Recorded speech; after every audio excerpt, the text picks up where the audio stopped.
உங்களுக்கு தமிழ்லயே angular programming வந்து சொல்லி தர்றது எனக்கு ரொம்ப மகிழ்ச்சி. போன வீடியோவில் பார்த்தீங்கன்னா, நம்ம எப்படி ஆங்குலர் அப்ளிகேஷன் வந்து ரன் பண்ணுறதுங்கிறத பற்றி பார்த்தோம்.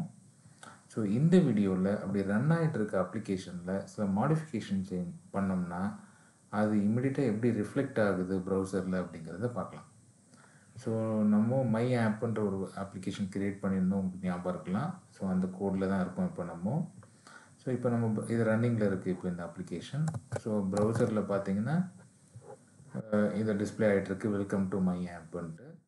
ஸோ இப்போ ரன்னிங்கில் இருக்கிற இந்த அப்ளிகேஷனில் இந்த வெல்கம் டு மை ஆப்புன்னு இருக்கு இல்லையா? ஸோ இதை நான் வந்து வெல்கம் டு தமிழ் ப்ரோக்ராமிங் அப்படின்னு சொல்லி மாற்ற போகிறேன். ஸோ அதை மாற்றினோடனே இது இமீடியட்டாக இங்கே எப்படி ரிஃப்ளெக்ட் ஆகுதுங்கிறத பார்க்கலாம்.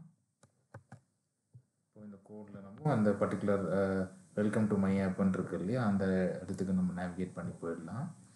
ஸோ அது மோஸ்ட்லி காம்பனண்ட்டோட டெம்ப்ளேட்டோட டெக்ஸ்ட் தான் அங்கே டிஸ்பிளே ஆகிட்டுருக்கு. டெம்ப்ளேட்டில் இருக்கிற டெக்ஸ்ட்டு. ஸோ ஆப்பில் காம்பனண்ட்டில் ஆப் component.html இதுதான் அந்த ஆப் காம்பனண்டோட டெம்ப்ளேட்டு. இதில் வெல்கம் டு அப்படின்னு சொல்லிட்டு டைட்டில்னு போட்டிருக்கு இல்லையா? ஸோ இந்த டைட்டில் வந்து இது ஆங்குலர் ஒன் வே பைண்டிங். இது ஆங்குலரில் அதாவது காம்பனண்ட்டில் ஒரு வேல்யூ டைட்டிலுக்கு அசைன் பண்ணியிருப்பாங்க, அந்த வேல்யூ இங்கே டிஸ்பிளே ஆகுது. இதுதான் வெல்கம் டு மை ஆப்னு டிஸ்பிளே ஆகுது. பாருங்கள், இந்த எக்ஸ்க்ளமேட்டரியும் இருக்குது பாருங்கள். ஸோ இந்த பிளேஸ் ஹோல்டர் வந்து அங்கே என்ன அசைன் பண்ணியிருக்கோ அது ரீப்ளேஸ் பண்ணிடும். ஸோ நம்ம இப்போ அது அங்கே என்ன அசைன் பண்ணியிருக்குன்றது ஆப் காம்பனண்ட்.tsல் போய் பார்க்கலாம். ஸோ இங்கே பார்த்தீங்கன்னா மை ஆப்னு அசைன் பண்ணியிருக்காங்க, அதுதான் வந்து இங்கே டிஸ்பிளே ஆகிருக்கு மை ஆப்புங்கிறது. நான் அதை வந்து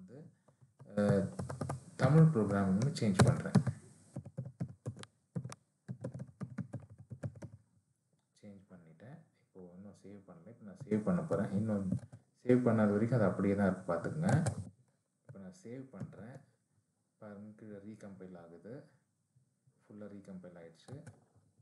பாருங்கள், இங்கே தமிழ் ப்ரோக்ராமிங்னு சேஞ்ச் ஆகிடுச்சு. ஸோ ஆன் த ஃப்ளையில் நீங்கள் வந்து சேஞ்சஸ்லாம் பண்ணிவிட்டு அதை இம்மிடியேட்டாக நீங்கள் வந்து அதோட எஃபெக்டை வந்து ப்ரௌசரில் பார்க்கலாம். இது ஆங்குலரோட ஸ்பெஷாலிட்டி. அந்த இது ஒரு ஷார்ட் வீடியோ, ஜஸ்ட் எப்படி நீங்கள் ரன்னிங்கில் இருக்கிற அப்ளிகேஷனில் நீங்கள் மாடிஃபை பண்ணி அதை இம்மிடியேட் ரிசல்ட்டை பார்க்கலாம் ப்ரௌசர்லன்றதை ஒரு சின்ன டெமோவில் காமிச்சிருக்கேன். ஓகே, இந்த வீடியோ உங்களுக்கு பிடிச்சிருக்கும்னு நினைக்கிறேன். பிடிச்சிருந்தால் லைக் பண்ணுங்கள், உங்கள் ஃப்ரெண்ட்ஸ்க்கும் ஷேர் பண்ணுங்கள். நம்ம எல்லாருமே தமிழ்லேயே வந்து எளிமையாக ப்ரோக்ராமிங் லாங்குவேஜஸை கற்றுக்கலாம்.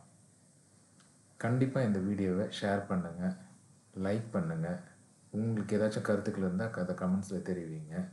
உங்கள் ஃப்ரெண்ட்ஸு இல்லை குட்டி பசங்க யாருன்னா வந்து ப்ரோக்ராமிங் லாங்குவேஜ் கற்றுக்கணும்னு ஆசைப்பட்டால் கண்டிப்பாக இந்த சேனலில் உங்களுக்கு ஷேர் பண்ணுங்கள், அவங்கள பார்க்க வைங்க.